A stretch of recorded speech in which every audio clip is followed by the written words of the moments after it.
Hi, Dongwook. Hey Mike. Nice to have you here. How are you doing? Yeah, great. So I've been writing my actually second paper in the graduate school, and I collected tons of data for this paper, and now I'm finally writing the manuscript of it. Yeah, it feels great, and these days I've been driving around here a lot, and then visiting very scenic places like great like uh, Blue Lakes and Rocky Mountain National Parks. Amazing. And I bought a car last August, and then I really didn't have much time to drive around until recently. And nowadays I feel like I've been betrayed by myself in that Okay. I didn't know there are so many great places to look at in Colorado. I just didn't know that, and nowadays I'm learning a lot of great places and driving around there. Yeah, Hmm. it's great. Cool, cool. So you're finishing up your project there at the moment? Yeah, one paper. It's about instrumentation. So basically, my PhD program is basically atmospheric chemistry. So we study air pollutions, any type of chemical reactions in the atmosphere, and we use very huge and expensive mass spectrometer.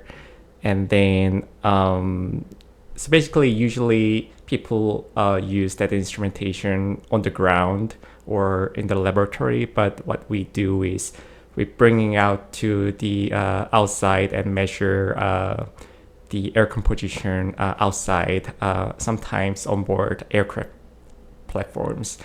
Our spectrometers No are problem, no problem. so sensitive that it doesn't usually work on aircraft platforms. But my paper is about how we can make those spectrometers work on those extremely harsh conditions. Mm. Yeah. So it's not necessarily like applied to aircraft carriers specifically. It can be applied to anything, right? Um, yeah, I mean, but still, yeah, it's pretty general technique, but still, like if you are, there are some sort of limitation in that if you are like putting your instrument on board very different type of aircraft, like ones that flies in the stratosphere, like Mm. really high altitude, then our customization wouldn't still work at such like extremely high altitude. But in most aircraft application that flies from the ground up to the lower stratosphere range, which is about 14, 15 kilometer altitude, then it should work in general. Yeah. Okay, interesting. And this technology here specifically like can measure like quality, like air quality within that range in the atmosphere.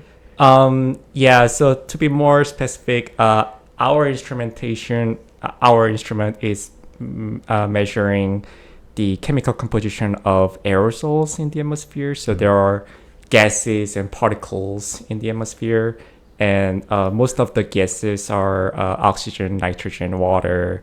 But there are a trace amount of different type of gases, like organic gases, which is less than 0.01%, 0.001%, very small amount, but still important because they make particulate matters, like small dust in the atmosphere by from various chemical reactions. And then we are measuring the chemical compositions of the tiny dusts, Okay. basically. Hmm. Yeah, that's really interesting. Like most recently, we've been having like the smoke from the wildfires coming Wildfire. in Yeah, yeah, Canada there. yeah. First, it came to us here out west in Colorado, and then eventually, I'm hearing it most recently is actually up north. Um, sort of New like the York. Midwest area, like New York. Yeah. I heard about it. Like Michigan, New York area. Yeah, out east too. Yeah, I mean, people think that those more frequent wildfire events recently are related to global warming, because as the temperature goes up, the temperature is rising and the humidity is going down, which is more favorable condition for wildfires to happen.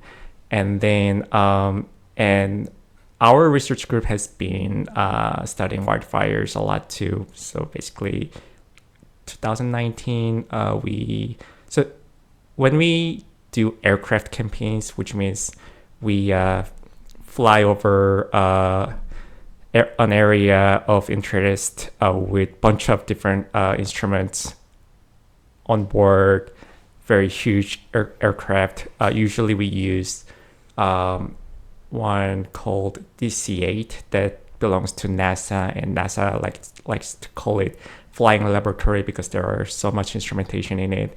And then, so in 2019, there was a field campaign called Fire XAQ. So basically, people were flying over the wildfire plume and were flying, like measuring the cross section of the wildfire, measuring various type of chemical components at the same time. So carbon monoxide is the basically tracer of wildfire plume, because wildfire, when it's burning, then carbon monoxide and carbon dioxide, those are the main components basically, and there are tons of organic gases and particulate matters that are emitted simultaneously along with carbon monoxide and carbon dioxide.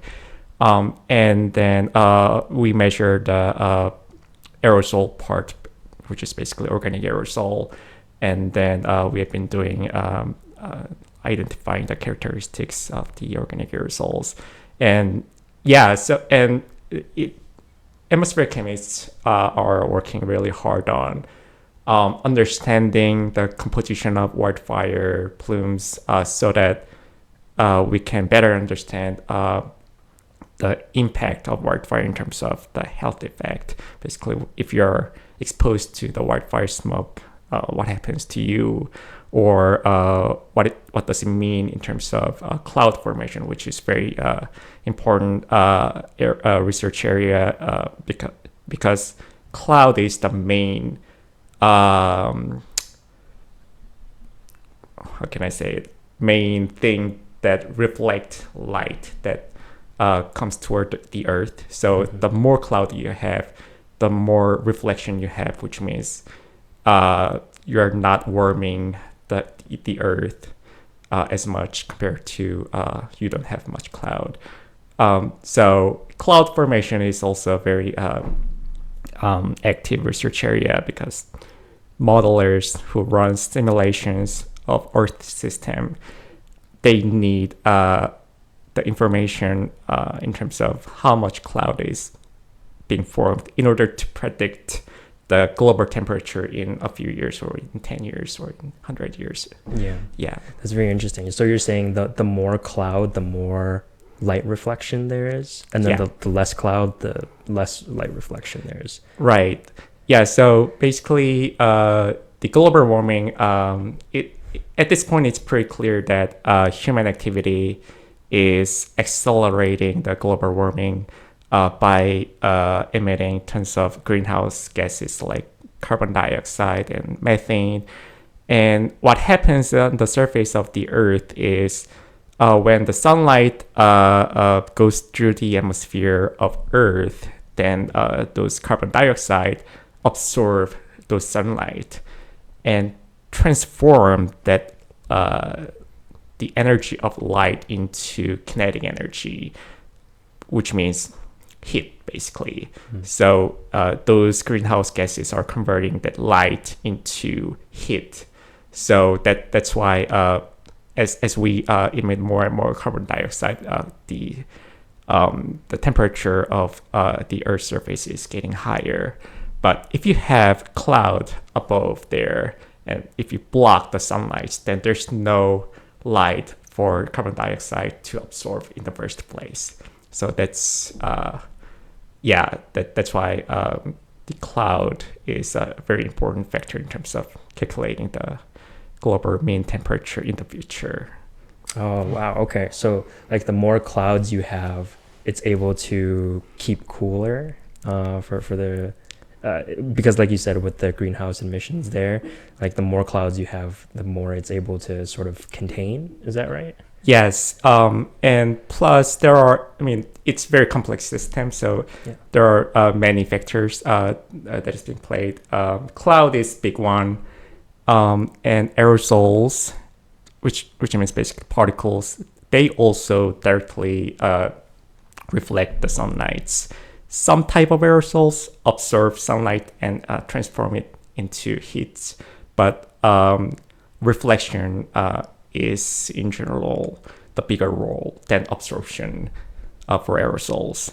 And clouds are being formed from aerosols, not from gases. And if you have aerosols in the atmosphere, and if you have low enough temperature, and if you have enough still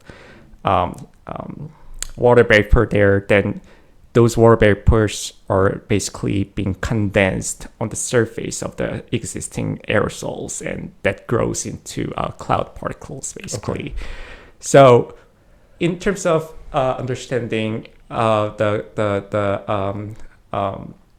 global warming, the biggest uncertainty that we have is we don't know how much those aerosols in the atmosphere are making the clouds, because we can predict how much temperature increase we get from the CO2 emission, but we don't know how much temperature decrease we get from the future cloud formation, because we don't really understand those aerosol cloud dynamics very well at this point. When understanding the atmospheric chemistry, there are several terms, basic terms, sources and sinks, and there are chemical processes too. Basically, source is the amount of molecules that you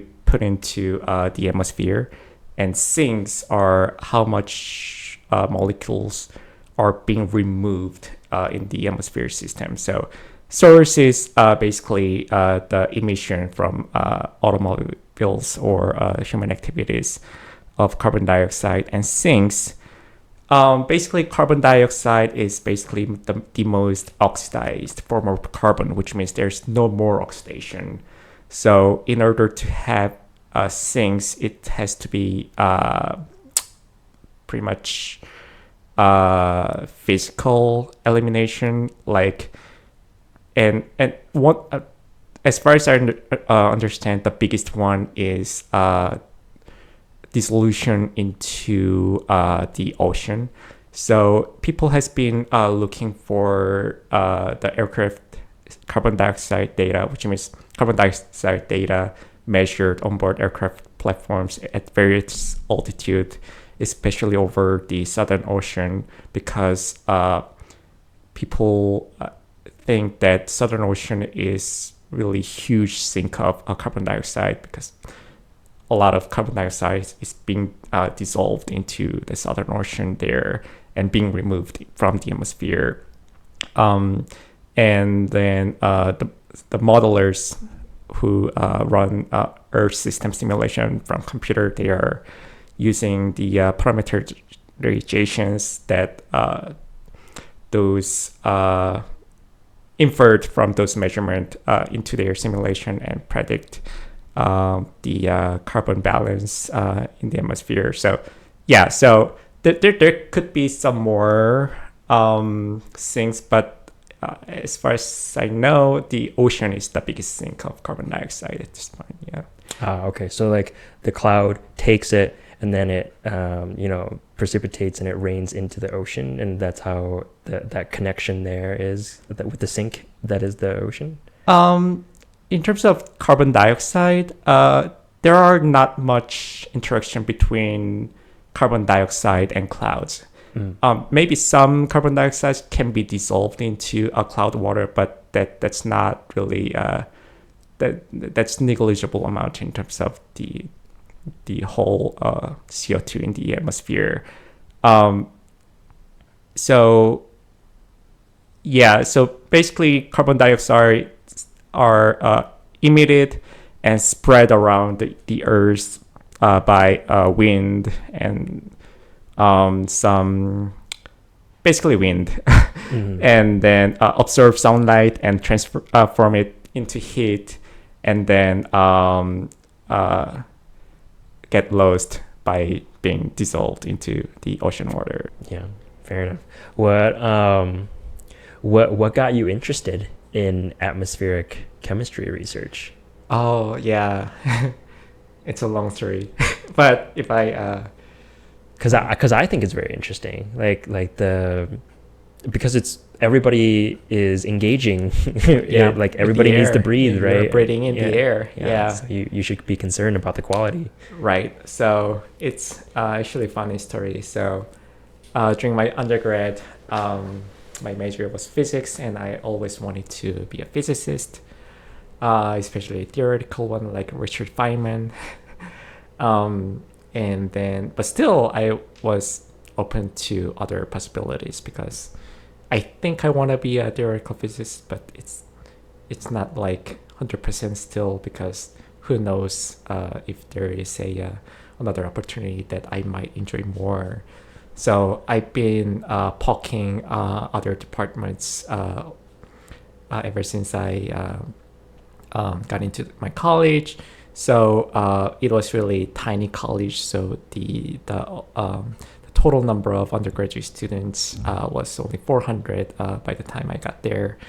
And then actually that institution started as a graduate school, especially science and technologies.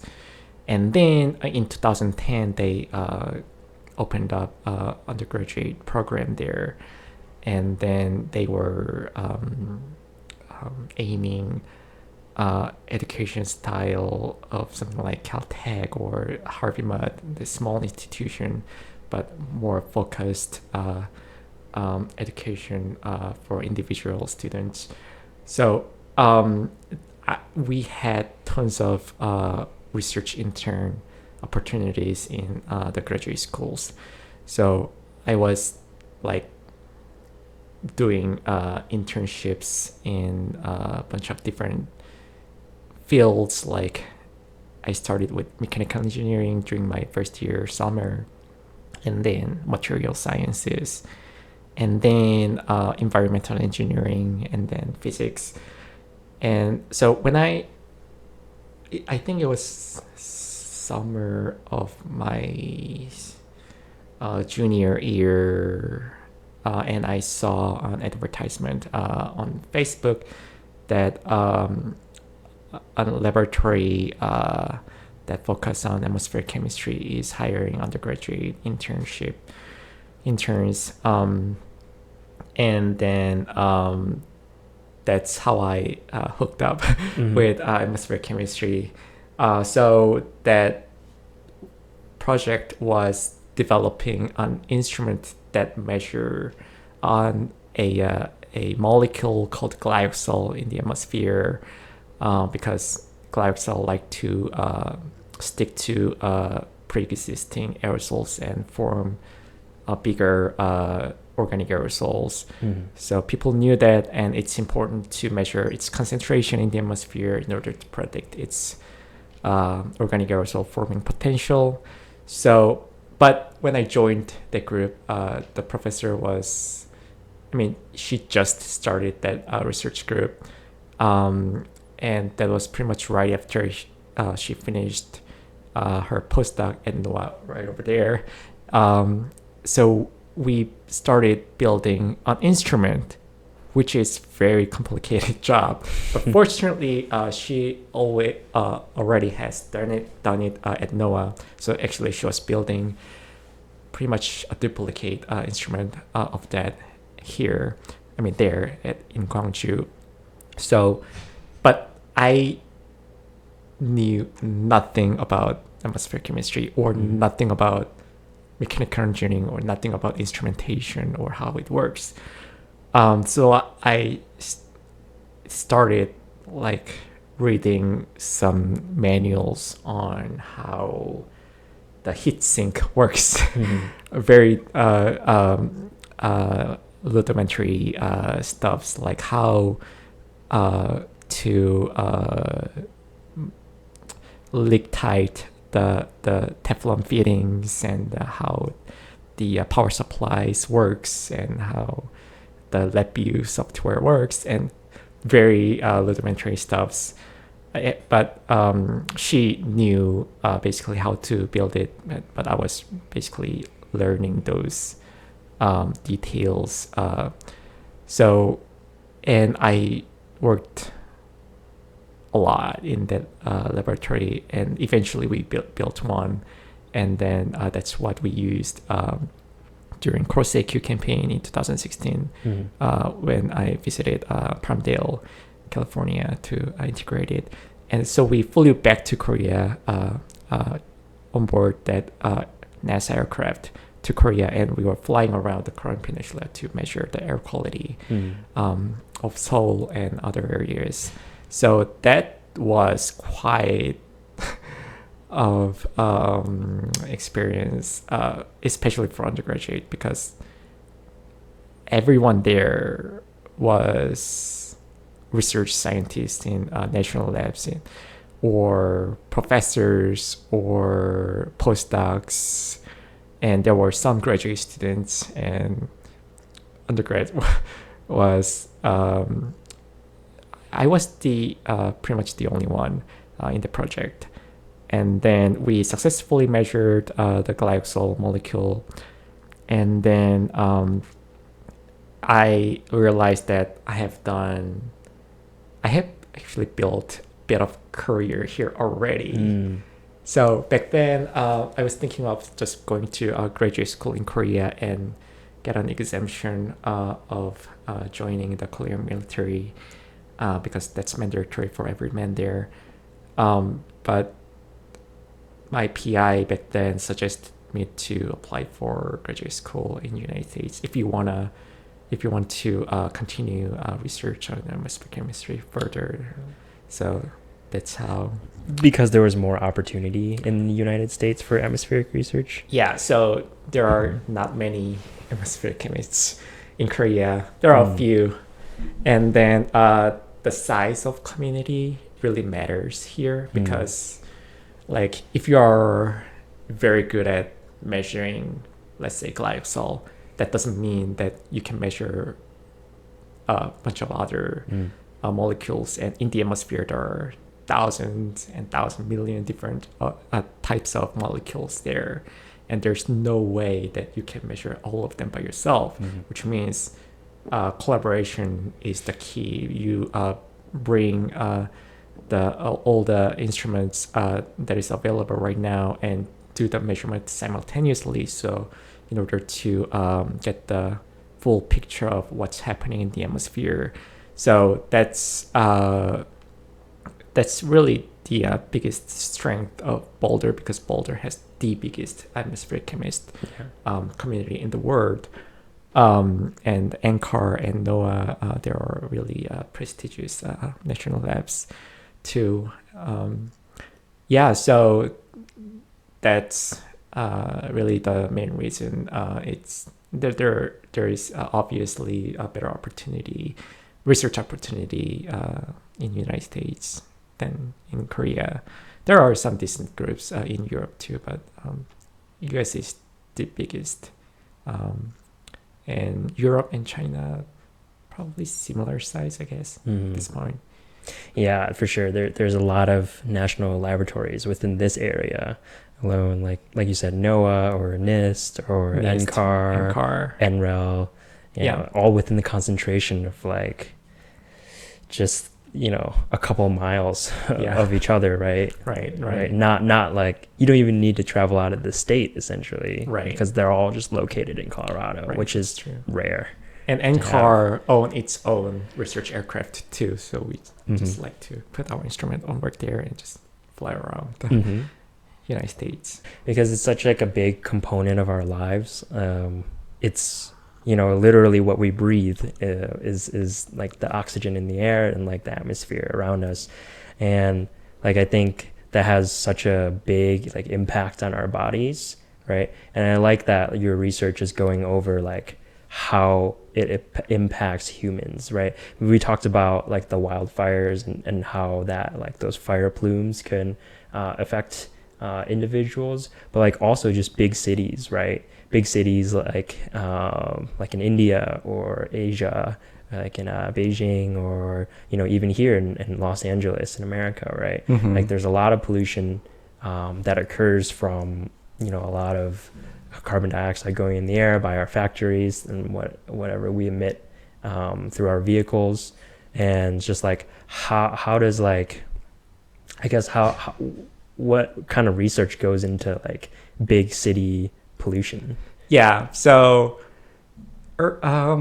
like atmospheric chemistry has been developed around actually those urban air quality study, because um, the like 50 years ago, 60 years ago, the biggest topic in atmospheric chemistry was to understand the smokes in Los Angeles area and London, those large cities where like tons of industrial activities has been going on. And later it turned out that Los Angeles and London, they have been suffering from severe smoke, but the cause of those smoke were pretty different in that in London case, it was mostly sulfate, and sulfate are basically oxidized form of sulfur, and sulfurs were being emitted from fossil fuel combustions back then in like mid 20th centuries. UK has been using tons of cores to get energy from it, and coals were emitting tons of sulfur into the atmosphere, and those sulfurs were being oxidized and forming particulate matters. Also, oxidized sulfur can produce sulfuric acid, which in turn produce acidic rains, which destroys tons of forests and like beautiful building surfaces. So their smokes were basically sulfate aerosols. And Los Angeles case, it was more of nitrate. So nitrate is basically oxidized form of nitrogen. And in the atmosphere, about 78% is nitrogen gas.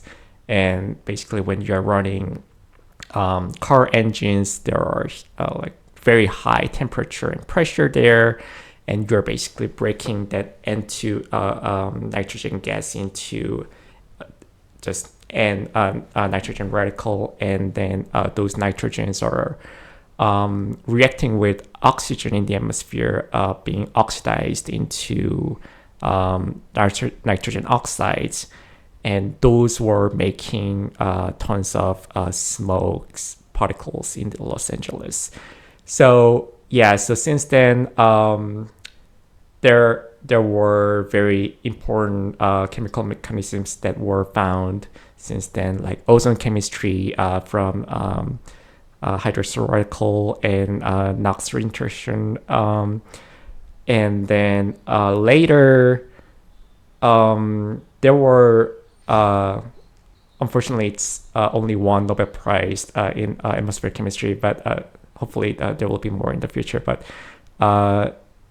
a researcher at UCI called Mario Molina, he was basically a postdoc there back then, and he found that CFC compounds that we used to use for AC actually likes to liberate those chlorine compound inside it, and which they knew that chlorine will destroy the ozone layer if they get into this stratosphere. But what they found was those CFCs are so stable that it wouldn't be broke down on the surface of the Earth, but it will make into the stratosphere because it's so stable.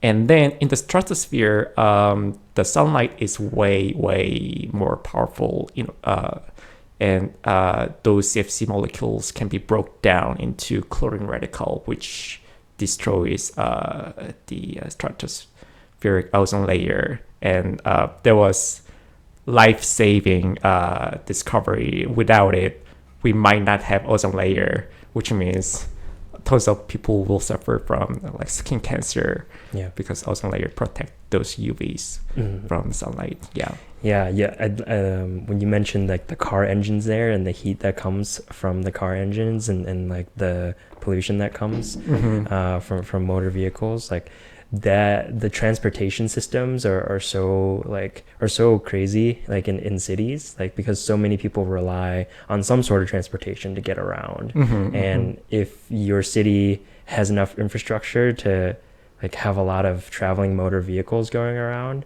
or like motorbikes, for example, in a city, if you have too much, like the culmination of all those engines like creates a lot of pollution. Like, have you heard about the one in Beijing, like the case in Beijing where like I think a couple summers ago they had this program.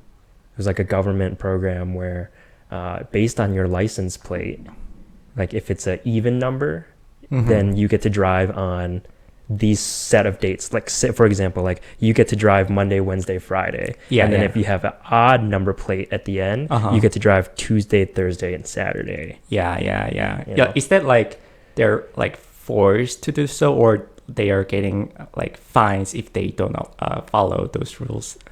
Yeah, I think there's like a fine involved because you're because I think there's a big push for like cleaner like air pollution and like or less pollution and like cleaner air for all of its people there, especially like with the amount of people that is in Beijing. And so I think there's some sort of like penalty that that makes sense.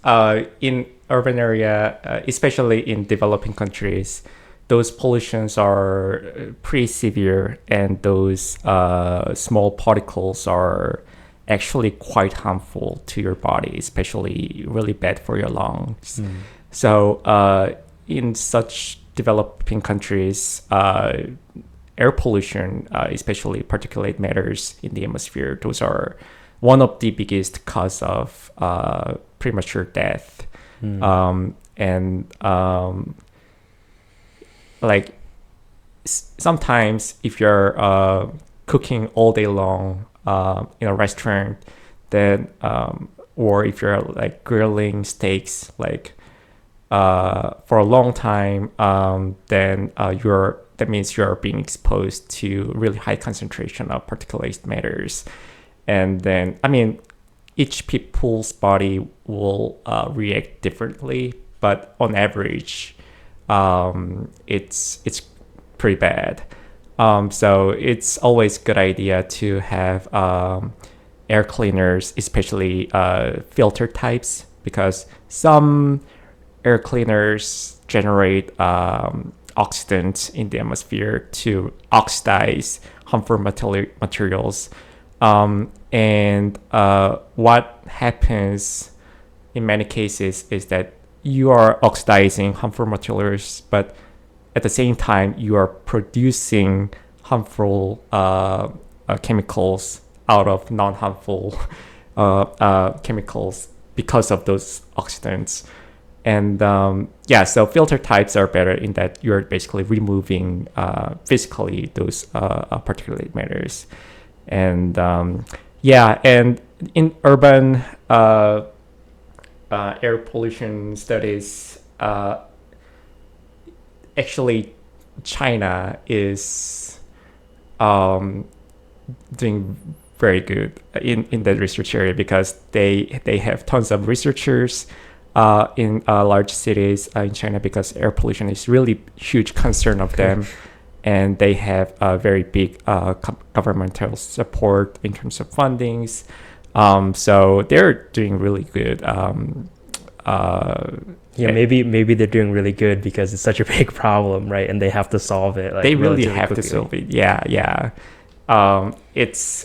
It would have been better if we could collaborate more with them, but given the situation nowadays, those two countries are not getting along very well. So it's really hard to go to China and do some measurement there.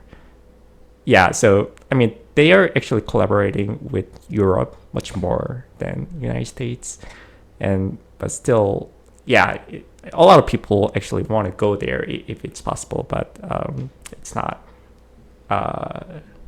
easy to do that these days. Yeah, for sure. Like the relationship between countries is difficult, and like which one gets along, which one doesn't get along, and I would imagine U.S. and China, pretty difficult to get along. Yeah, and then even when you are applying for funding from NASA or something, any national institution in the United States, they even ask if there is collaborator from China. And I mean, I don't know a lot of details on it, but I know that there can be some barriers if you are collaborating very closely with Chinese research institution or Sure. researcher when applying for funding. Sure, just like the amount of information that like the Chinese researchers can get, right, and like what they will do with that information.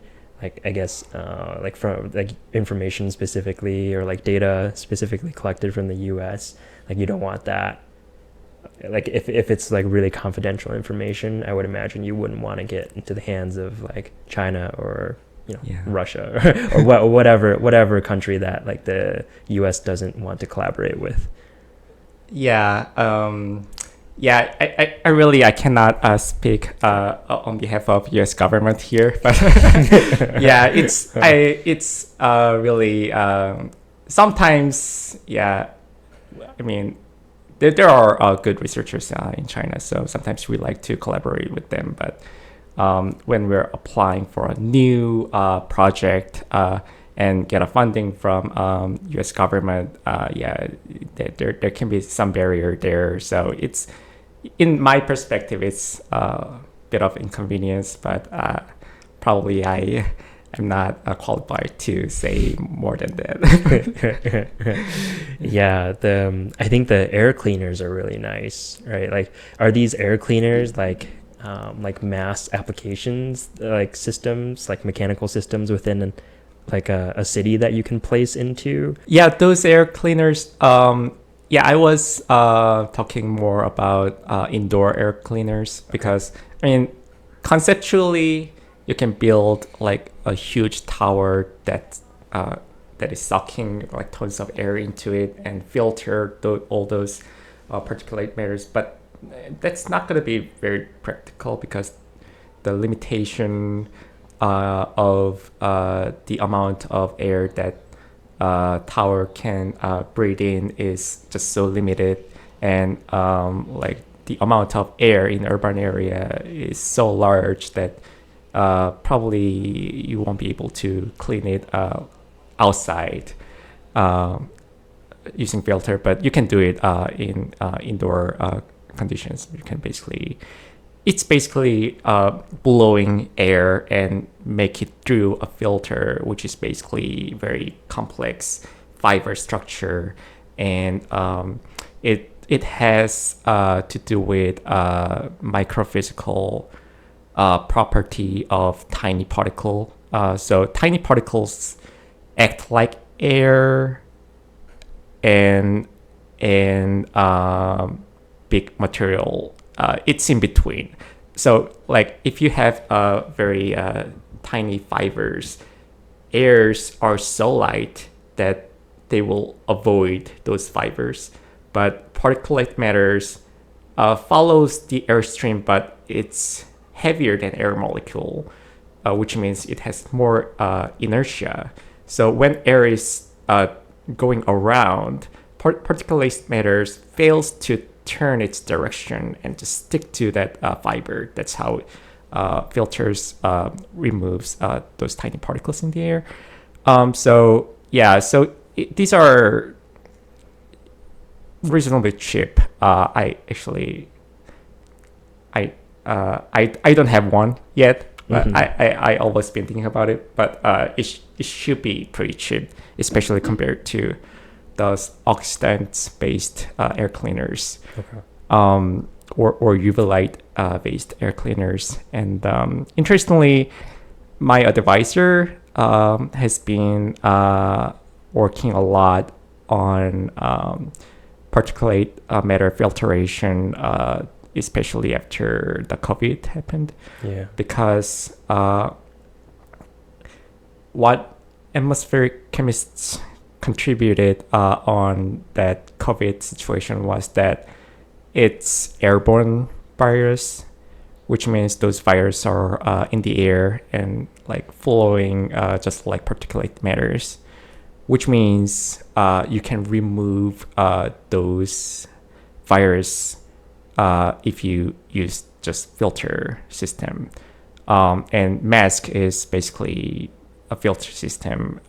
You're breathing in air, and some particles are hitting your mask and getting removed. But that's why masks worked. And then a lot of, even CDC in the first phase of COVID didn't really understand what it is, and they has been denying that COVID is airborne, but later they admitted that it is actually airborne virus. So their early instructions were not very effective because their instructions were like clean your hands and then like stay 6 feet apart. 6 feet apart, and have a like glass wall if you're talking to another people, because they thought that those viruses are in our saliva, and when we are talking, we are generating some very small saliva particles into the air, and those viruses are mixed with those saliva particle, and that's how it is infected. But that's really not the case, because it's I'm getting a bit technical here, but there has been droplet versus aerosol debate, which is so what CDC was thinking of was droplet transmission, which means large, comparably large particles are containing those viruses, and when those large droplets are hitting someone else's eye or like goes into their nasal system, it is getting infected. But what atmospheric chemists found was that those viruses are mixed with much smaller particles, aerosol regime. The difference between the two is that droplet is so large that if you emit droplet into the atmosphere, it will fall down pretty quickly. Okay. That's why CDC recommended 6 feet distance, because if it's droplet, it wouldn't hit you if you're 6 feet apart. But if it's aerosol, which is much smaller particle, then it flows like air, which can travel much longer distance. So that's why 6 feet didn't work, because it's aerosol transmission, not droplet transmission. And by using the term airborne virus, we mean aerosol, not big droplet. Yeah, and that sounds so difficult to prevent too, especially like what kind of mask you had. You know, some masks are more effective than others, and some are like just like really wimpy, like weak cloths, basically that like did you no benefit at all, you know? Right. And actually, so there are quality of mask filters. Like some can prevent 99 point something particles, and some can prevent 95%, some 96%.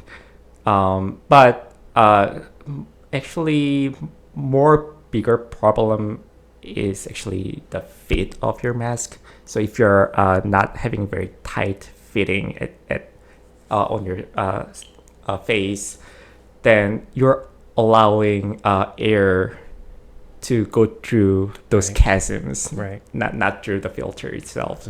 So like if you have really huge chasms here, then you're basically not wearing a mask.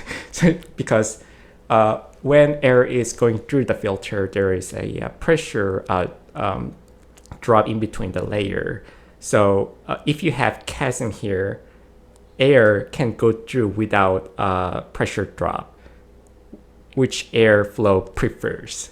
So in that case, basically you're not wearing a mask. So the best scenario is having a higher quality mask filter and have a good fit.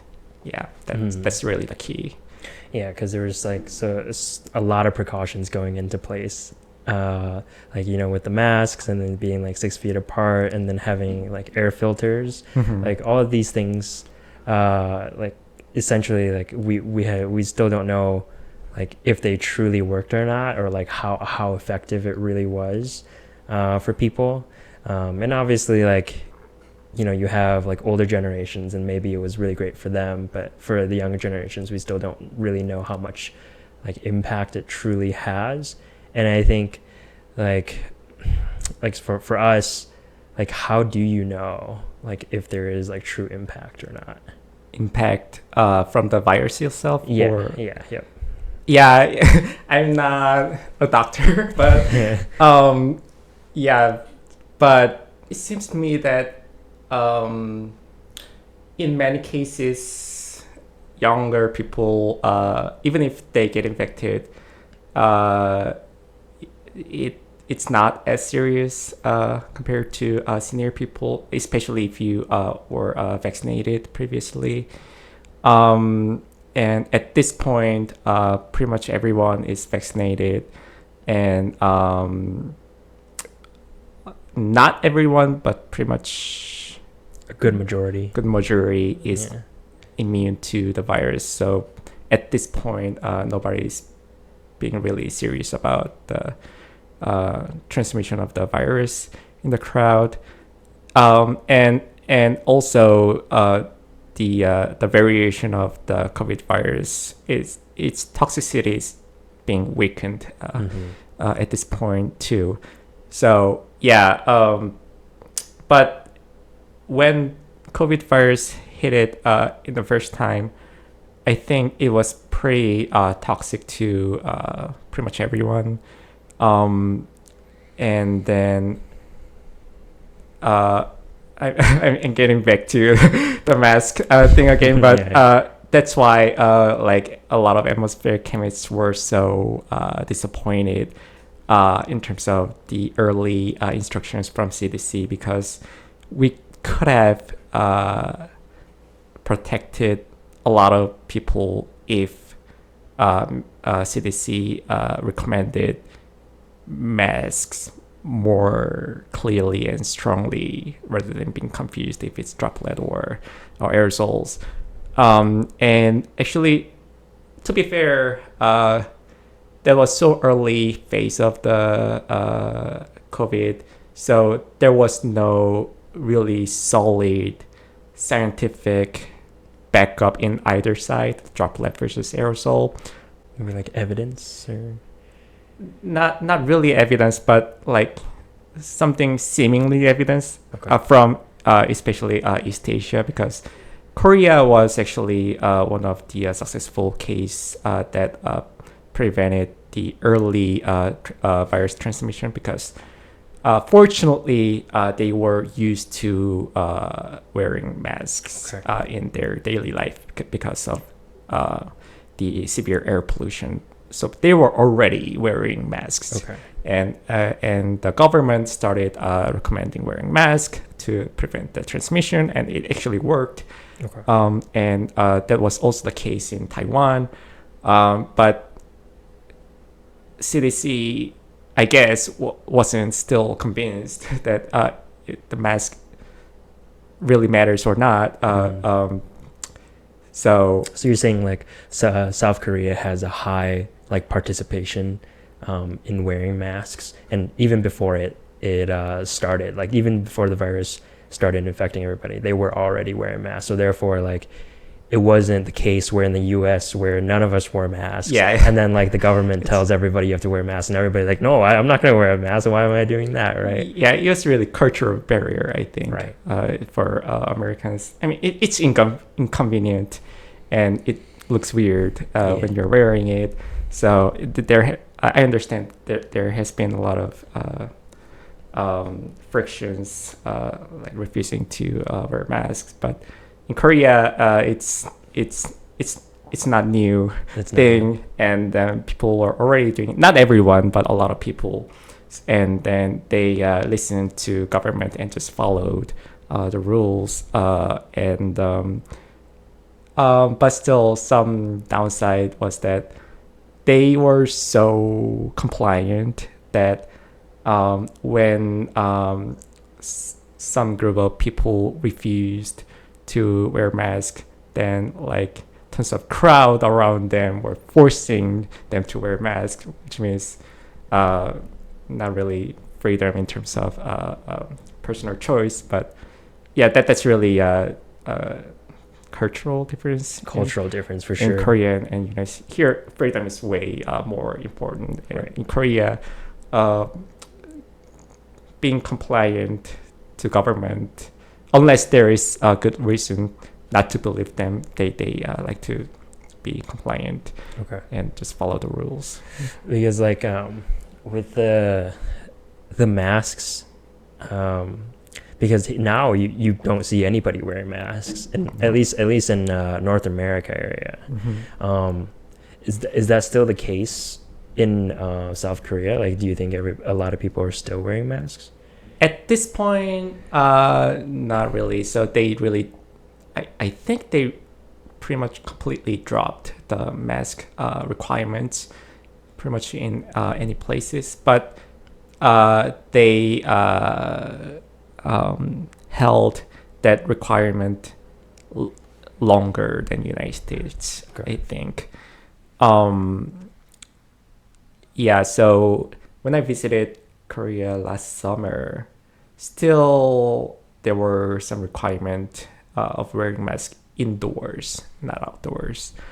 But Indoors meaning like small businesses like restaurants and pretty much any indoor environment, inside building or inside room, or including restaurants or and at this point,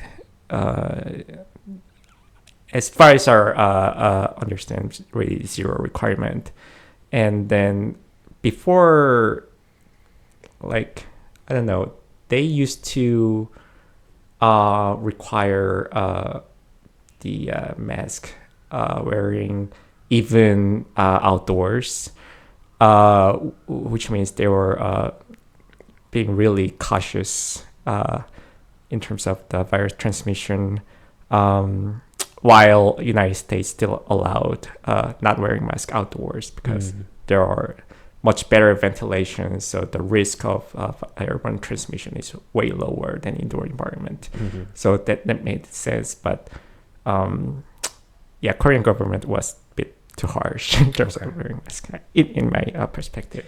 Yeah, it's like I've learned that I learned something new in that, like, in a lot of Asian countries, like a lot of people were already wearing masks, like you said, like they for their own reason, like for maybe some health reason, or maybe like air pollution, like you said.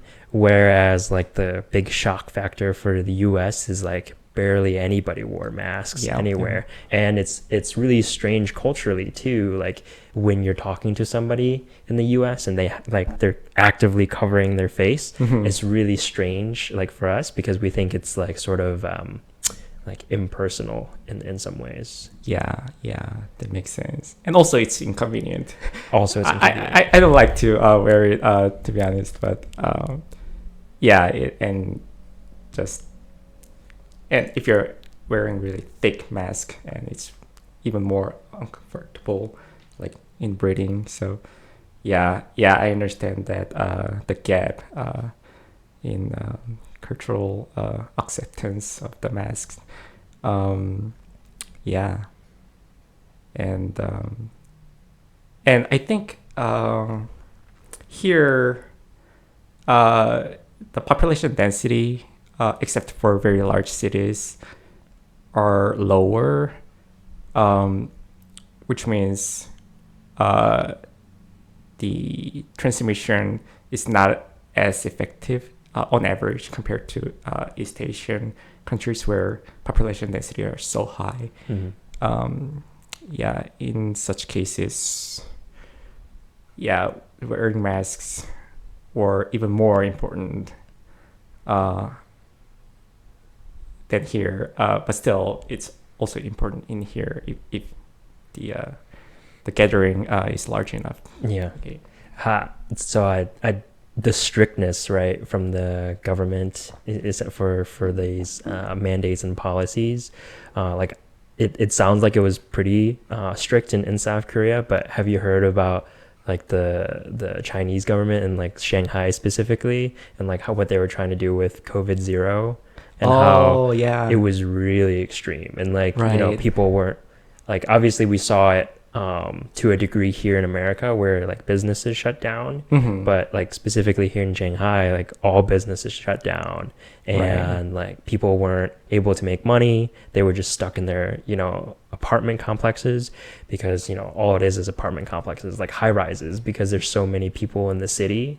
And so they were like going back to like old primitive like trading techniques, where it's like, okay, because they're not allowed to go shopping even a lot of times, and so I don't even know how it worked, but it was like some government's delivery system that they gave them some that's food what I heard, to each individual resident, and then like if one resident had an item that your neighbor wanted, they would essentially go and trade their neighbor because of the fact that all these businesses were shut down and they couldn't go out. Essentially. Does that mean that those supplies are not identical but somewhat different?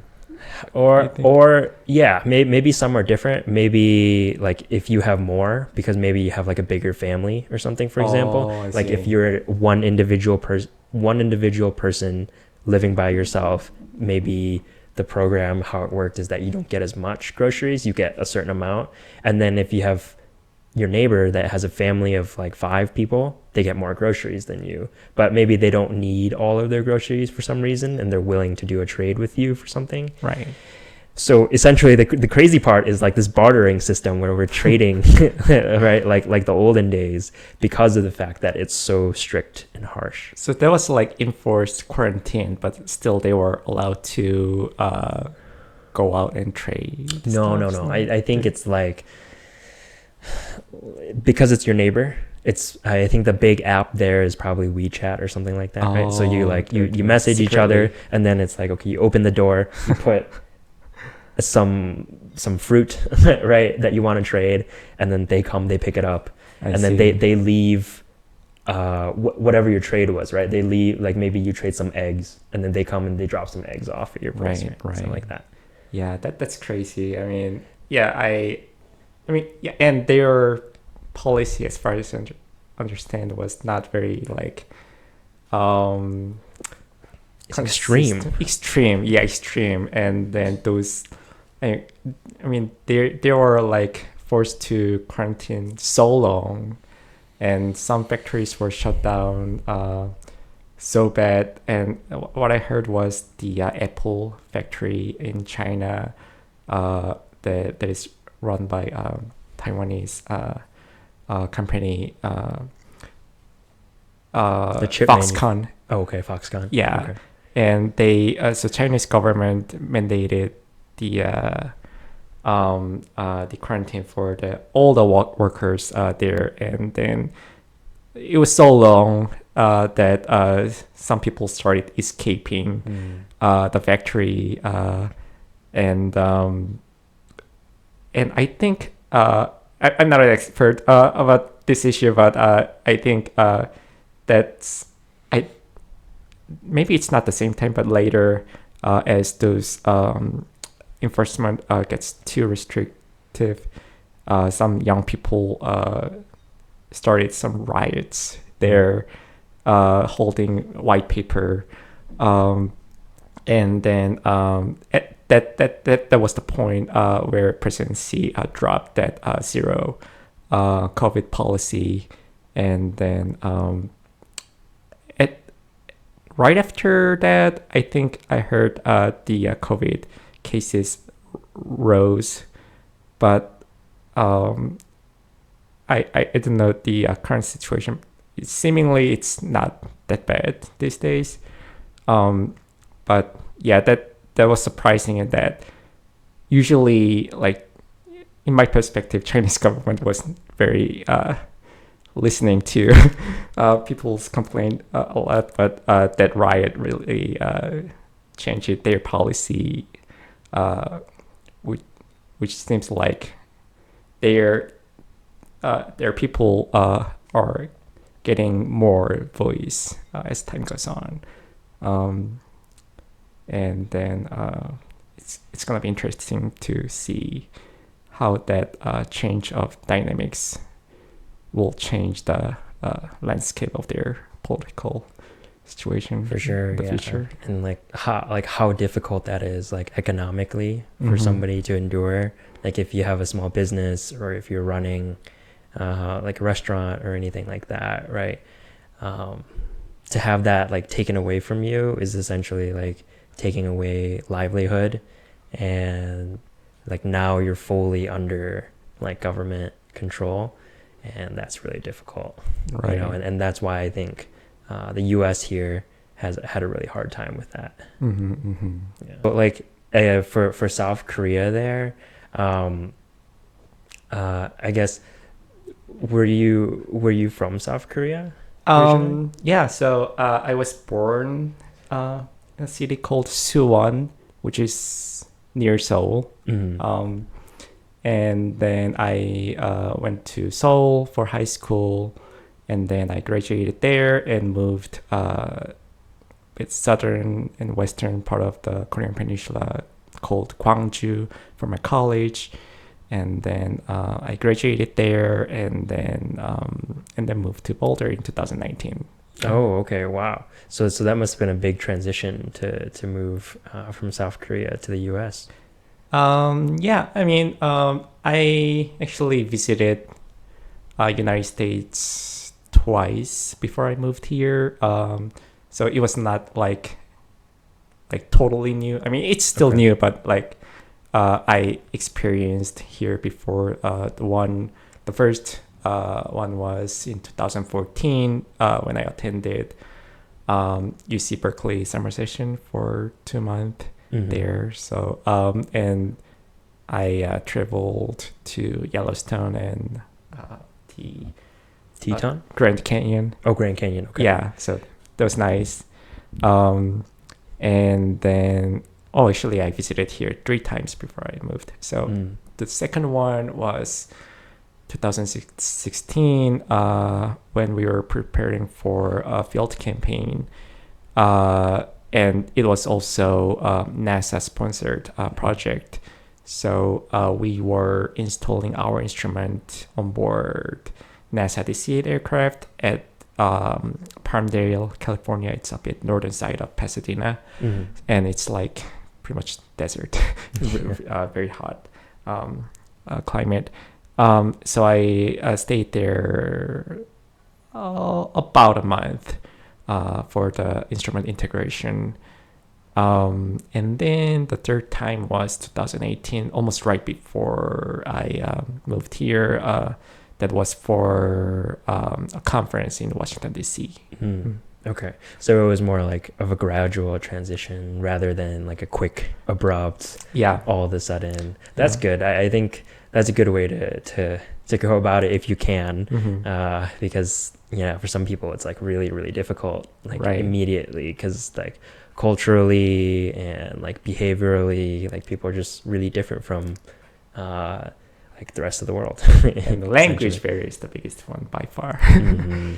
Yeah, language is really difficult for sure. Like I would imagine like if I traveled somewhere else and trying to learn the language from scratch would be really really difficult because it's Mhm. not like the same as when you were a kid, right, or a child. Like you can absorb it really really fast. Yeah, and on top of that, there are so big difference between the textbook English and the real life English. Sure. So like a lot of international students suffer from English communication, especially when it comes to small talks, Mm. because there are so many, slangs there, and then um, informal expressions, and then you need really the same degree of experience in order to agree with that or disagree with that, and, which they don't have such experience. And yeah, so they are more in general comfortable communicating about their research or their courseworks, some more textbook like English rather than informal ones. And also, at least for me, listening was even harder than speaking because when I was not very good at English, like I still could express what I want or anything I like to express, but it takes time. Yeah. But still I could. But when it comes to listening, people talk so fast, and if I miss it, I ask them to repeat. And even in the second time, it's so hard to like grab that sentence, especially if there are slangs or other words that I don't understand. So at some point, I was so sorry to ask for another repeat. So I just pretended to like Yeah. that I agree, I understood when I didn't actually. I get that. I get that for sure. Like any new language, right? Mhm. You think they're going so fast, but in reality, they're probably just going a normal pace, right? Because of the fact that it's like you're trying to actively learn, and that's why like it's so difficult to grasp and listening to is difficult sometimes, especially like you said, like if culturally there's a lot of slangs or like colloquial terms that people throw around and that is like mostly embedded in culture and like probably social interactions that these slang words develop. It's difficult because now you're not looking at a textbook dictionary, you're trying to understand like on the ground what people are actually Nuance and talking. context. Yeah, that's way different things compared to the textbook knowledge. Absolutely. What was it like culturally growing up in South Korea? Cultural. Well, so I mean, South Korea has been changing so fast, like always. Yeah. So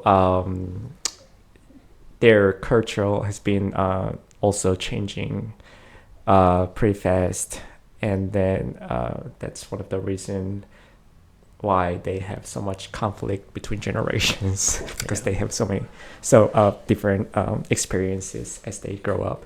So, but usually they value more on this concept is called hyo, which means they they're supposed to how can I explain it? Be they supposed to support their parents and be compliant. And then Like generationally respect. yeah, respect Okay. And support. and support. Okay. And also in general, you are supposed to be more respectful toward anyone who are older than you. Okay. So like the age is a Okay. big thing in Korea. Is it like the hyung? Hyung, Nuna? Yeah, yeah. I heard about that one. So like if you meet someone, like Mhm. you ask their name and Okay. age because Oh, okay. you need to know how you act in front of him or her. And there are different languages that you need to use for older people. So yeah, I mean it's good and bad. I mean, like you don't have to be like confused who are the leader in a group. Almost always the oldest one is the leader who lead stuffs, whatever that is. But sometimes the downside is that they can be a bit tyrannical, Yeah. like using their age. They some people like to be very what is the best word? uh, tyrannical. Yeah, just using that power of being old. Yeah, that's so different. Like here from here in the U.S. I think like people are just more like open, I guess, in a way, Yep. and like um, less like leader of a group, but more like just more like friend peer to peer. So that's very interesting how like there's cultures in South Korea where you like if you go to a bar, for example, with somebody older than you, like you have to be more respectful in like giving them a drink or like a beer or something, just purely based on your age. So I find that really interesting. Yeah, but the in that case, the older one usually pay. Ah, okay. That's the benefit. Yeah, yeah. Here it's like I mean, in general, I think I like the culture here better in that even when I'm talking to my professor, my PI, I mean, I sound like I'm talking to my friend, Yeah. which is weird in Korea. So in Korea, you're like, it's very different dynamics than here. It's, you gotta be very respectful, and then like they are the absolute, the right, The they right can't leader. cannot be wrong. uh, but here it's more. I mean, still I gotta be respectful, Yeah. but it's not like Korea, and I can have different opinion and bring it up if I think it's useful, and have a practical discussion regardless of age. I think it's way more practical and productive compared to like having so much barrier with your senior or your PI, For sure. like in Korea. Yeah. For sure, yeah. Maybe like how strict you feel sometimes, like in interactions, might be different here in the U.S. than it is in Korea. And so for like the work aspect too, like did you find that like you had more time essentially, like more like free time in comparison between the two, or were they about the same? Yeah. In real life, for me, there are really tons of difference in terms of work-life balance because I'm working in weekends a lot. I mean, not that anyone asked me to do it, but I just do it because that's what I have been doing in Korea. Sure. But here, yeah, really, no one is expecting you to work outside of your work hours. And then in Korea, on the surface, they act like they allow their students to have a rest outside work hours, but that's not what's happening in real life. They, like, a lot of them work until evening, like 10 p.m. And Saturdays. I mean, that's kind of the norm. Like, it looks to me that if you want to join the graduate school, that means you are ready to sacrifice your personal life or something like that. Okay. And yeah, and students sort of have that conceptual idea, and professors have that too. Yeah. And they, yeah, so a lot of students work a very long time. Sure. And I don't want to say that's right or wrong or correct or not. I it's just different, right? It's just a different culture and a different mindset, like you said. Like, if everybody around you is working on the weekends, you're most likely going to be working on the weekends. And if most people around you are not, you're probably not. Yeah. Right? And that sounds horrible, right? But if everyone is doing it, you can do it pretty easily, more easily than doing it here. I mean, because everyone's doing it, but it's not great. I know, and I think the main cause of the problem is that their funding is always not enough. I mean, they like to do very cool and cutting edge science, but they usually don't have enough funding to buy the best instrument in the world, which means they're filling the gap using manpower. Okay. Basically. Here, it was very different. Funding situation was much better, and there was tons of very expensive instruments, and then their technical support was amazing. Like, if you have some problem in your software, and if you cannot solve it in near term, then like PIs hire some short-term software contractor to solve the problem, which is in like impossible in Korea. So if that happens in Korea, then you are fixing the problem, whatever it costs. Yeah, that's fair enough. Yeah, for sure. I was gonna ask about like the funding for like a PhD student here.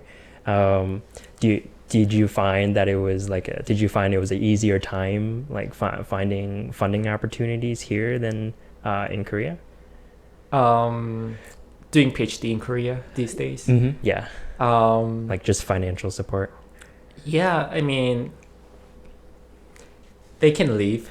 I mean, it's not great, but as long as you go to graduate school in a good universities, like top 10 or so, then as long as you are in STEM field, then you'll be financially supported. Not a great support, but good support enough that you can leave during your PhD.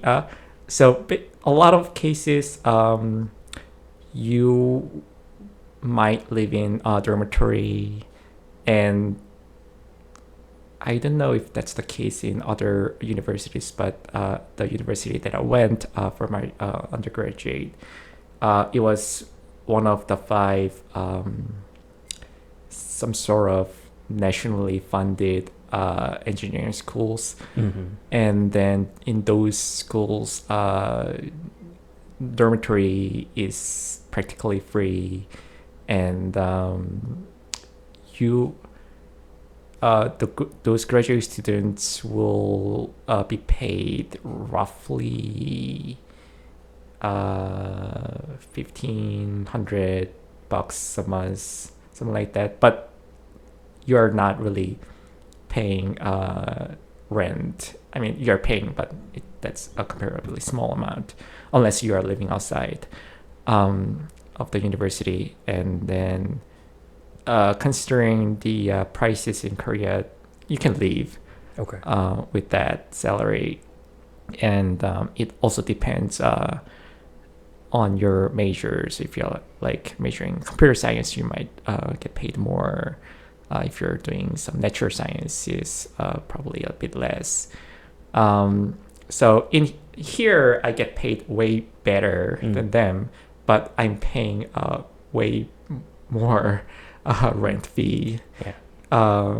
But in both cases, I mean, you cannot really save money, but it's okay to leave for 5 years. That's what I hear too. For like the STEM field, they're usually better funded just because there's a lot of like national projects that, Right. and a lot of like big companies that are willing to fund their research projects for what they don't want to do in their companies, and Right.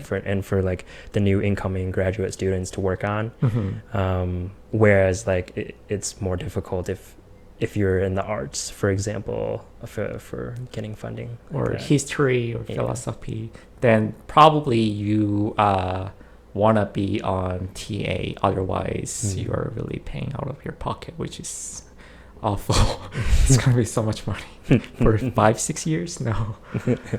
Yeah, that's difficult. But yeah, I'm hearing a lot of like really great technology coming out of South Korea and Asia in general. But like, do you think there's like negatives that come with that, but being too innovative and like being too much involved in technology? Because I remember when we were talking about like the sort of like the human aspect of it, like the relational side, more like the fertility rate specifically, and like how that work-life balance and working specifically in like tech or STEM like takes so much time that it starts impacting like human relationship essentially. I think in general, the working environment in Korea is in general pretty bad, regardless of the industry types. So even if you're like working for small businesses or middle-sized company, I mean, it's changing, but still they're expecting you to work a lot. And if you're work a lot, and if you're in those cutting edge technology side, then it's better in that you're at least getting paid more than others. But yeah, I feel like it's changing quite fast though. They are promoting more work-life balance. I wouldn't say it has been successful, but they've been trying, because there has been so much pressure from young generations these days. And then it's also one seed of the conflict between the older generation and young generation. And older generation used to say something like, in my generation, when I was young, I like worked all the time, and then I did all this work even though I wasn't asked to do it. I just did it voluntarily, and then I was not expecting to get paid extra money doing extra work, something like that. And nowadays, young generation, that doesn't make any sense. We are different, and we are not doing that. So yeah, they're changing slowly in a better way. hopefully their productivity wouldn't drop too fast though, but we'll see. Um, but the fertility rate, Yeah, that one is crazy. Like for the fertility rate, like how because 2.1 is the replacement level for the next generation, and like I think I don't know the exact number, but it's like well below that, right? For South right. Korea. Last time I checked, I think it was 0.78, Ooh, wow. which is like by far lower than the second lowest fertility rate. I don't remember where it was, but Japan is close to. Yeah. Maybe Japan or other countries. Japan is something like 1.2 something maybe. But we're all kind of like that, right? Like even like the US, UK sort of sector here, like it's still below 2, right? I think the trend is like the more technologically driven your country is, and like the more innovations that you have in infrastructure, like the lower that number is, I think is the trend. Yeah, I think somehow when people are more educated and more richer and more like urbanized and more less traditional, then they tend to get less kids somehow. Yeah, I don't know. Especially if you're living in the city, right? Because like because the purpose of children, part of the reason for children, like in the past, if you're in rural communities or if you're like farming, is because you need help. Workforce, right? You need support from your children to help raise your farm. But in the city, it's actually a little bit impractical because the cost, right? The high cost of, for example, like raising children or like daycare, education, and then on top of all the normal expenses like food and clothes and all that. Yeah, I feel like these days children, they are so precious that they have to be really cared. Like in the United States, you're not supposed to let your child in your house alone, right? That's sort of illegal, right? Leaving your children in your house alone? No, not really. Maybe because like sometimes it's a little bit looked down upon, and like especially the younger you are, you usually have like a caretaker or like a nanny come over to take care of your kids. But I think at a certain age, like it gets more and more common, because if you have a U.S. household where both parents are working, then when the child comes back from school, there might be like a couple hours that they are alone in the house, but it's not very long because somebody will come home from work and then they'll come back together. Right. Yeah. I don't know. It's just my impression that, and even when I was growing up, like, I mean, of course, parents like to give all the supports they can give to their children, but like we weren't this precious. I mean, of course they love us, but like I feel like these days, if you have a newborn children, like I don't know how to like, I understand you. Like the standard, right? The standard is like so high now, right? Because like everything has to be perfect essentially, and you have to have the best education or like the best whatever, right? Best clothes or like best food or like best health, right? Whereas like maybe back then the standard was a little lower, right? You can get by with more and things. You were able to be like quite a bit strict to your kid back then. These days here, like if you're too much strict to your children, that's considered as like abuse. Like that. And, I mean, that I don't know. It's sometimes I mean, being a bit restrictive is very effective in terms of correcting bad behavior, but culturally, more and more, it's being seen as very unbearable behavior for parents to be really too strict to their kids, even though it's their kids, but like they're getting more sort of limited Yeah. option in a way to ways to raise their children, because some are really prohibited compared to older generation. Yeah, I think the underpopulation is potentially a big problem. Like because you're just not getting enough people essentially to go into the workforce. And maybe we're in a better spot now because we have so much technology, and that maybe we can have tech do more work for us than in the past. Yeah. Like maybe in the past we wouldn't even think about this, right? Because Right. it's like we know we need the human labor. But maybe now like we have more opportunity to think that way, and so therefore maybe like you see that's why like the underpopulation issue is happening, because that trend is just sort of, I think a big backbone of that trend is based on technology.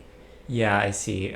So yeah, in order to produce the same amount nowadays, you need less people to make the same amount of projects, because a larger portion is now being replaced. But as you keep moving forward, that like triangle, right? That the support triangle of like the human demographic is like, you have a lot more young people at the bottom, right, and you have older people at the top. But if you reverse that, it's sort of what we're going into now, where it's like this triangle is like a lot more older people, like the age essentially is getting higher, and the proportion of young people is getting less. And so yeah, like potentially the workforce needs to adapt, right,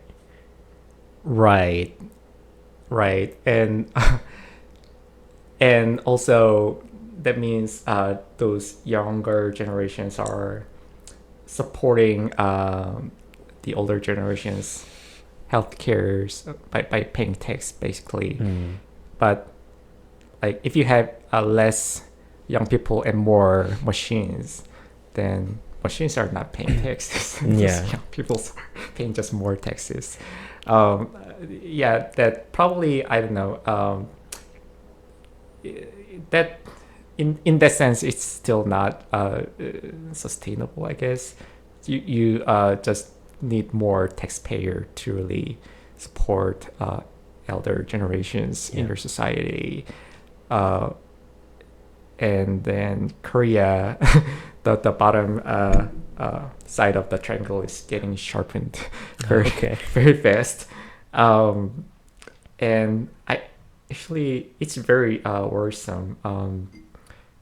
And in 20 years or in 30 years, if the fertility rate drives even further, then I don't know, it's just vanishing literally.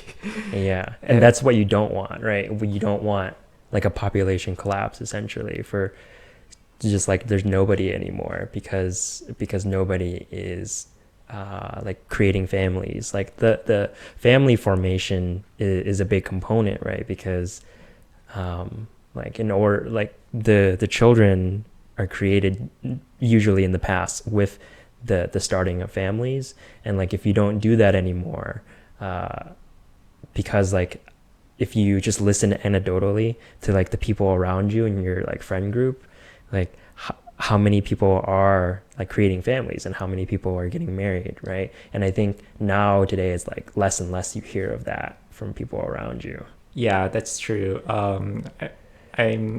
I don't know much about the situation here, but in Korea, yeah, they're not really getting married as much, and so now I'm 31, and so I have something like 7 or 8 close friends that I talk quite frequently, and none of them were married. And in terms of the statistics, I guess about very roughly 10% or less in my age group around me got married if they are male, and females maybe 30% or so.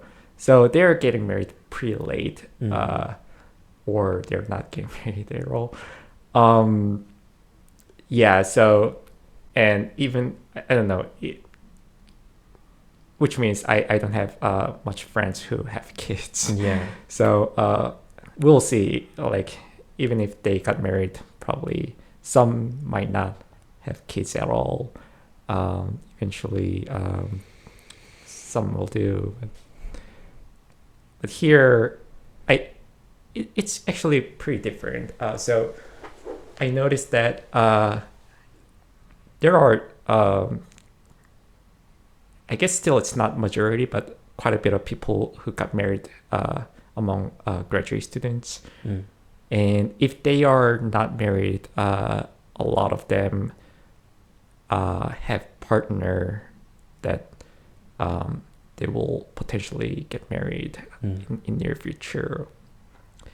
In Korea, if you are a graduate student, that's really not the case. Getting married during graduate school, it's very, very, very rare. They having girlfriend or boyfriend is common, but like it's not like partner and getting expected to get married in near future or something like that. It's more casual. So I noticed that here people get married much earlier than Korea, and then are more comfortable about planning to have kids later.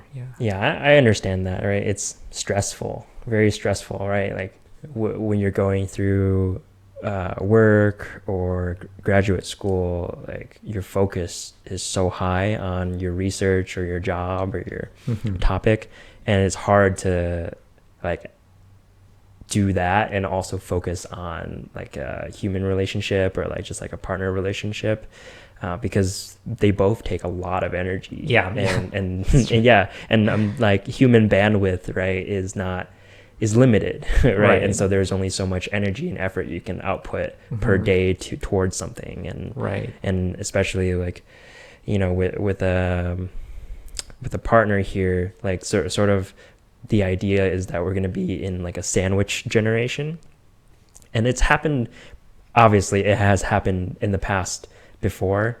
Like there's going to be grandparents, and then there's going to be parents, which is like us essentially, and then there's going to be kids, right? And so there's like usually 3 or 4 generations, a couple of generations. But like now it's getting more and more difficult because each generation, like the need is so high for everything, the need for healthcare for grandparents, the need for childcare for the parents, the need for a caretaker, somebody to take care of the kids, right? And each part of those is so much like money and energy and time. It's so intensive that it's like when we think to ourselves is like, is this a good equation? Like maybe not, right? I mean, it's, I don't know, it's irony that you know, these days the younger generation right now is living way more better life in terms of materials. Like for example, I mean, everyone is using smartphone, and 50 years ago that was not the case at all. I mean, we are like adapted to way better like life materialistically, but still it seems like this generation is suffering much more like maintaining a decent family or life, maybe because their bar of decent life is way higher than the bar of 50 years ago. It's just just ironic. I don't know, but But I understand that every generation has its hardship. It is ironic. I agree with you. Like because like we've made things so good nowadays. Like we make such good quality products, and like you said, like the smartphone and like the technology is just so like evolving so quickly and so rapidly and fast, and exponentially specifically, that like yeah, the bar is really high. Yeah. And like when you think about it, it's like if the bar is so high, you think it would be easier, right? You think because like we have so much great technology, it'd be so easy to have like a family structure, but the opposite is happening. Sort of, it's like it's tougher. Right.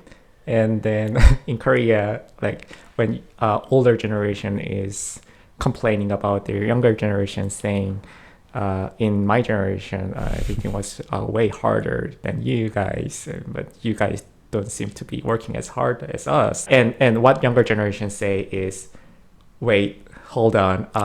Your generation, Korea was growing very fast. The economic growth was so great that even though you didn't go to the greatest college, you got a job in Samsung pretty easily because they were hiring a lot of people. But these days, um, job market is way worse than you guys. But yeah, but when I hear that, I feel like, so if you have a chance to go back to 40 years ago, Mhm. would you do that? Probably not. I mean, still younger generation.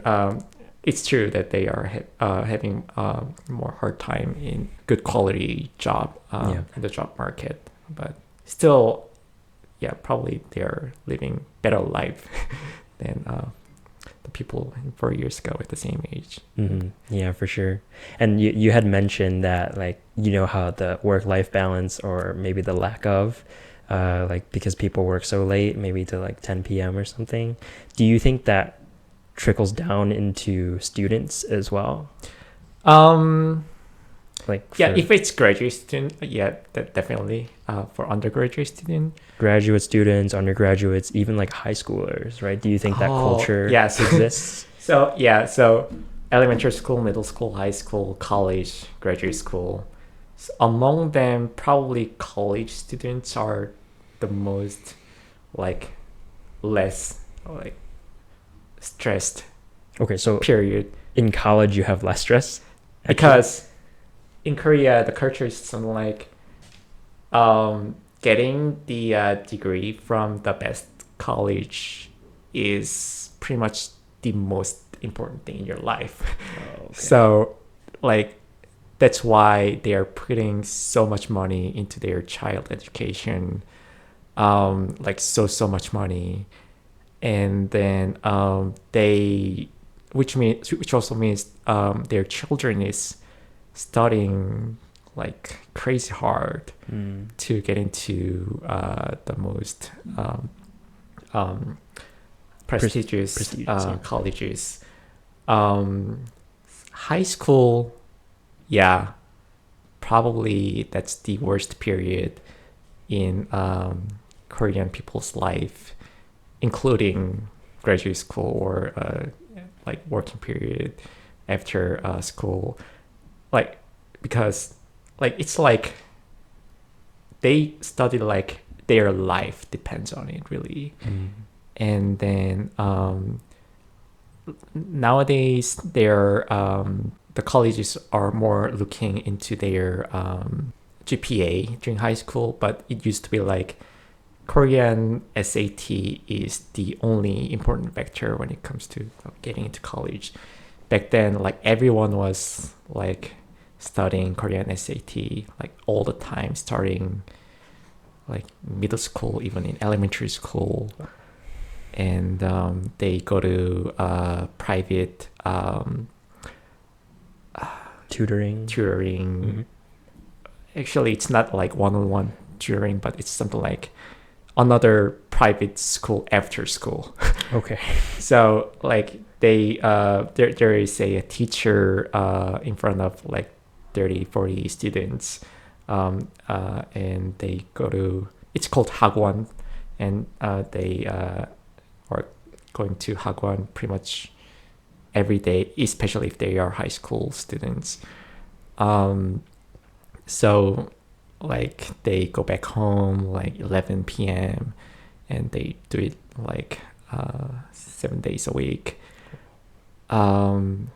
Sometimes even worse, if they don't get into the college they want, they do it again, and there's only one Korean SAT per year, which means they are living the same lifestyle for another year.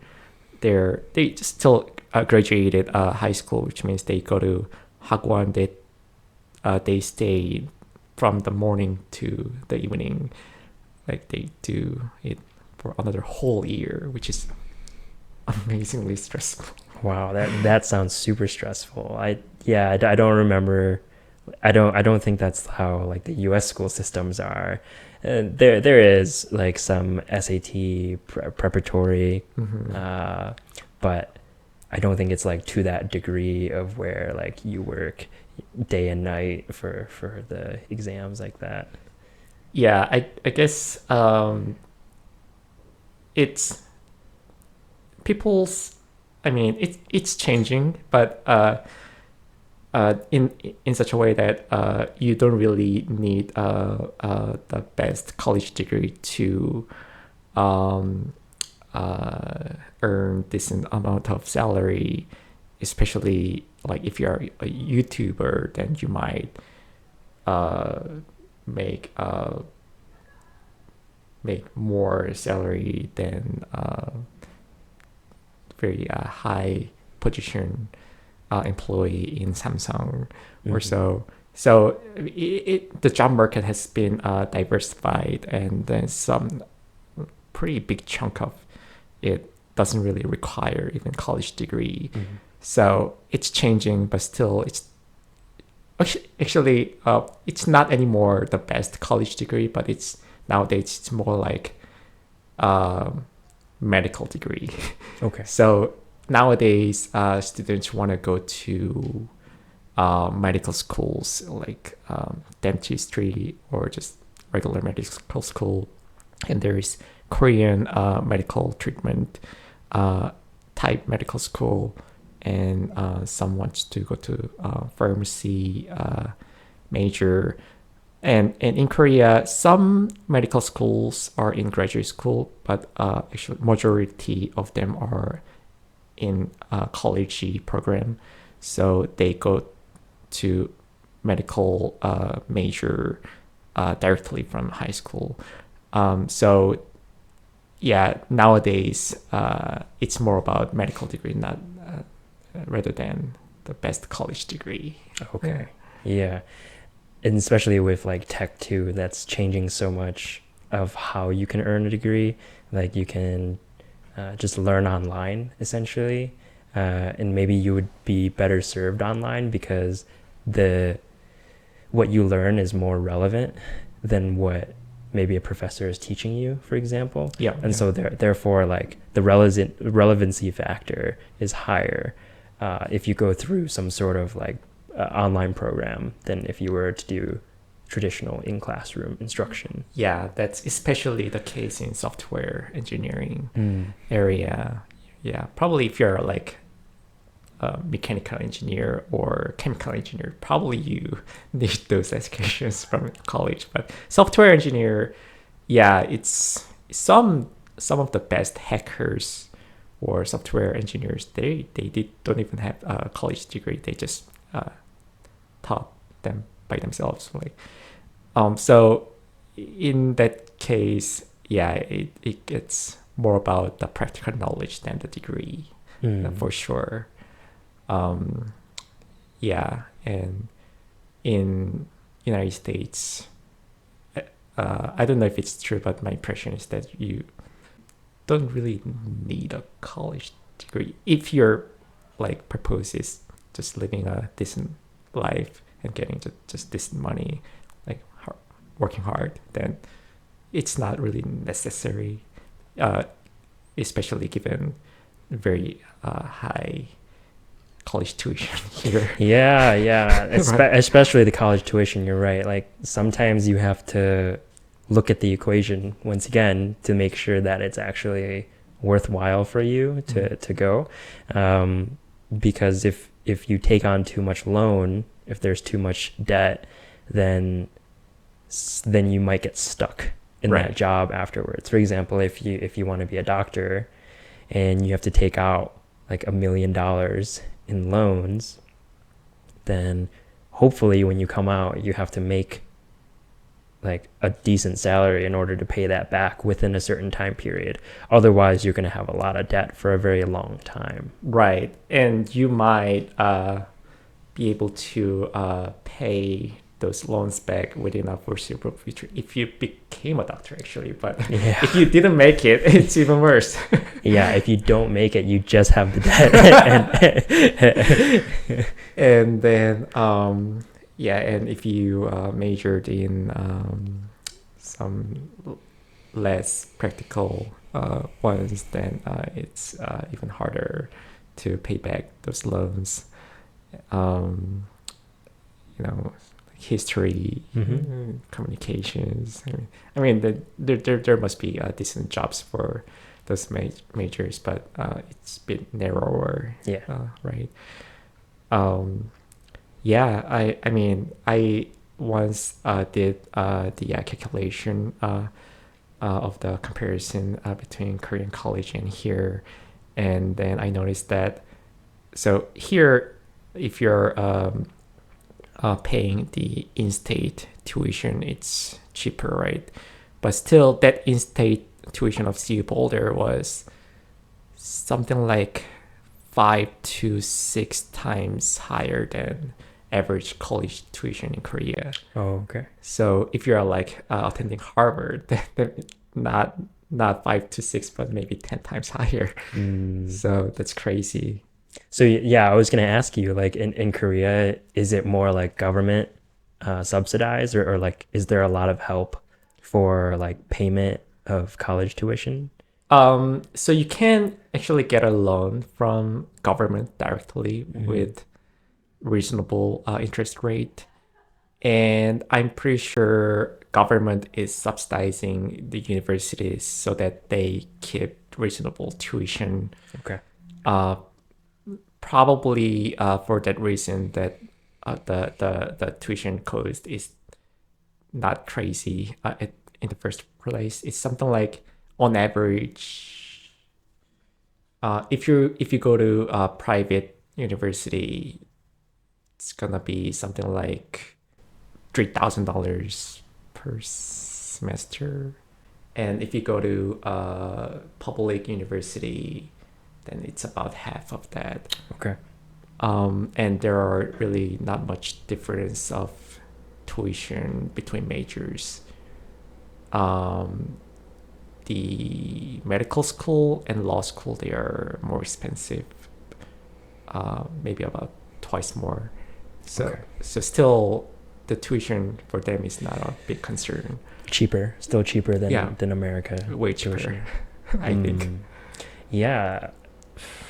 Because of the thing is like it's looked at as a more of a public good, and so like government sponsored, government subsidized it more, whereas in America it's more business like, where like every year you can charge more tuition, because you can offer more amenities or something within a college. Amenities meaning like more staff, faculty, better buildings, like better gym or something like that, right? And so they can charge you more, essentially, right? I mean, maybe, I don't know, maybe it's a bit too much support. I mean, considering that too high tuition. I mean, it's so true that American university, at least CU Boulder, I don't know much about other universities actually, but they have so much amenities compared to the Korean colleges. Like they have steps for, I don't know, everything. like they provide mental illness support, or they have support for, I don't know, everything. I cannot think of a ways to get advantage of all that amenities because there are so many. Um, that's great for the students, um, but at the same time, those great supports are making the tuition higher. Yeah. And so therefore it like impacts the student more. Like you, especially now, it's like you really have to think about like if it's worth it or not.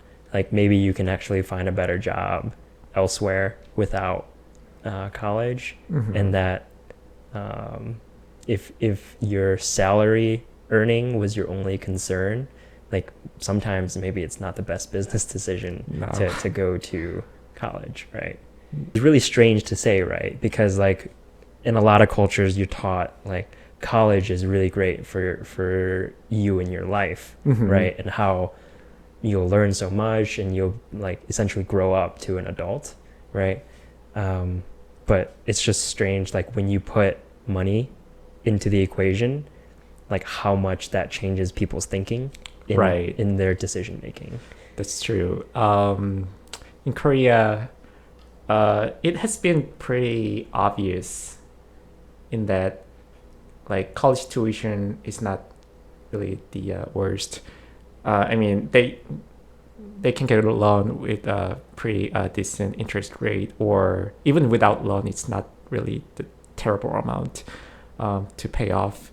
And then it has been there has been very obvious salary gap between white collar and blue collar jobs, which is not really the case anymore. So probably that's must have been the main reason that all the parents wanted their kids to go to the best university to get a job in Samsung or LG.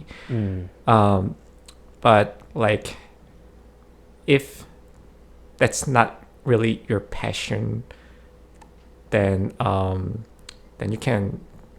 I mean, if you don't mind, then you can go to blue collar jobs and then get paid a decent amount of money and not wasting time 4 years in college or wasting your whole childhood studying for Korean ACT, being stressed like, yeah, like crazy. Yeah, that's fair. I think I think it's good when you see a country have like more opportunities, like more, like you mentioned about like the narrowness, like a wider breadth of opportunities I think is good for a lot of people. Yeah. Because like not everyone wants to be a doctor or obviously can be a doctor like based off your like intellectual skills or whatever, but it's just like more opportunities to do different things I think is like helpful, like in terms of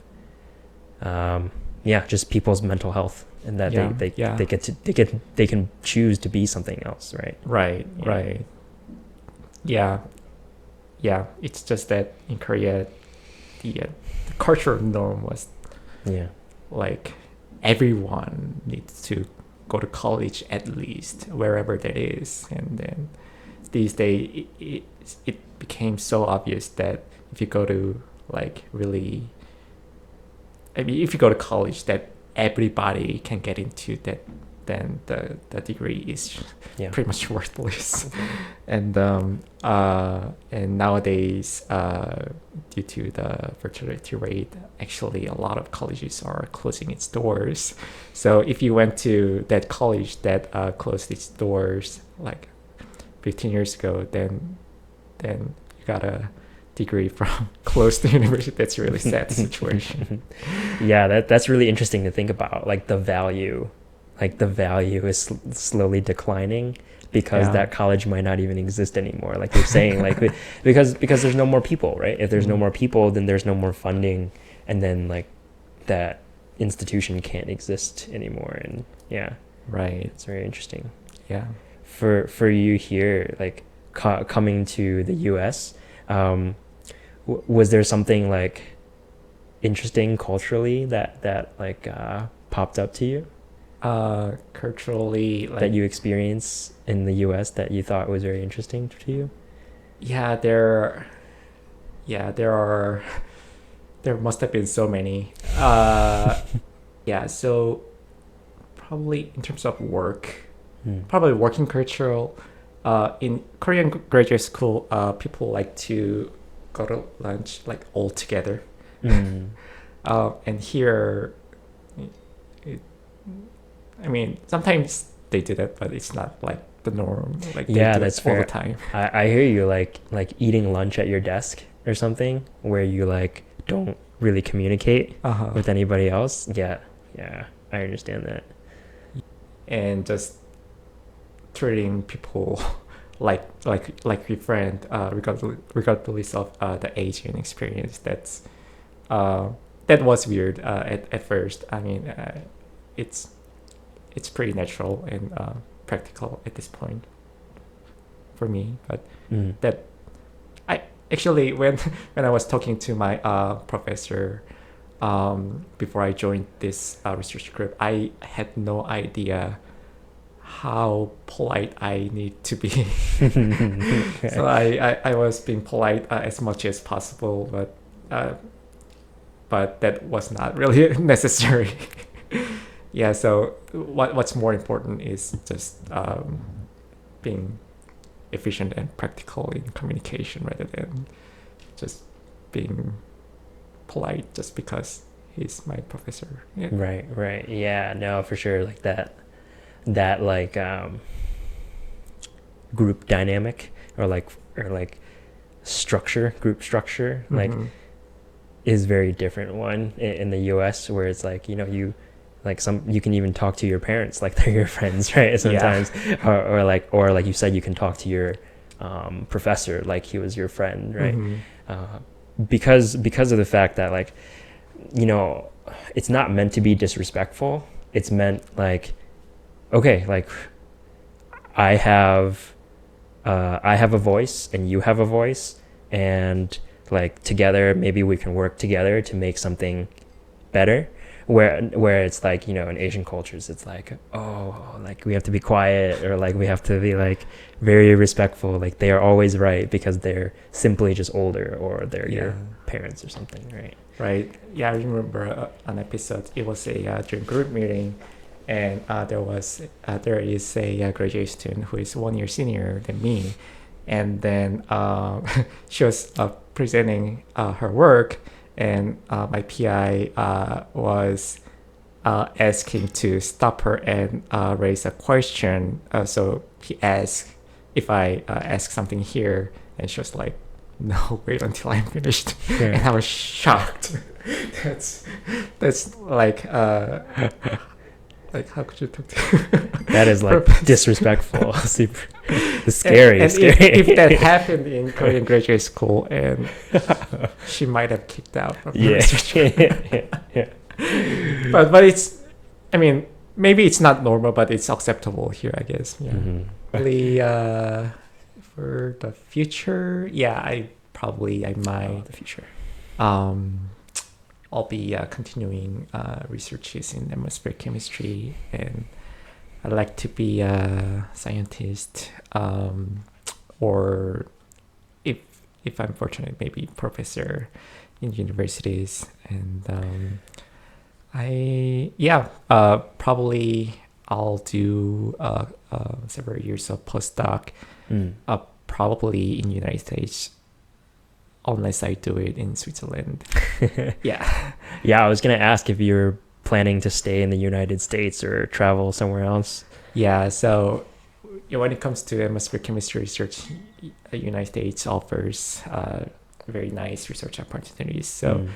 it's it's probably one of the best option just to stay here. Mhm. Switzerland is also doing great. They're actually producing the state of the art mass spectrometers, and their funding situation is pretty good. And yeah, so that's another option. It's a good experience too to try another country for sure. Like I And have a friend studying in wind, and I think he wants to travel to like Norway for Oh. like just a short term period, like a 1 year, 2 year thing. Yeah. Yeah, so it's a good experience. Also, I could expand my network there Yes. to Yep. get to know European scientists too. Yeah. So, and after I finish postdoc, I will get a permanent job in probably maybe in United States or in Europe. And if there is others some faculty job opening in Korea, then possibly I could go back to Korea. Mm-hmm. So yeah, that's future. So we'll see. It really depends on the opportunity that opens up by the time I finish my postdoc. Awesome. Yeah. Well, best of luck on all your research to come, and yeah, just thank you so much for your time and coming over and yeah, joining on the podcast. Yeah, thanks for inviting me. It's really a nice conversation. Yeah, of course. Cool. Right. Awesome.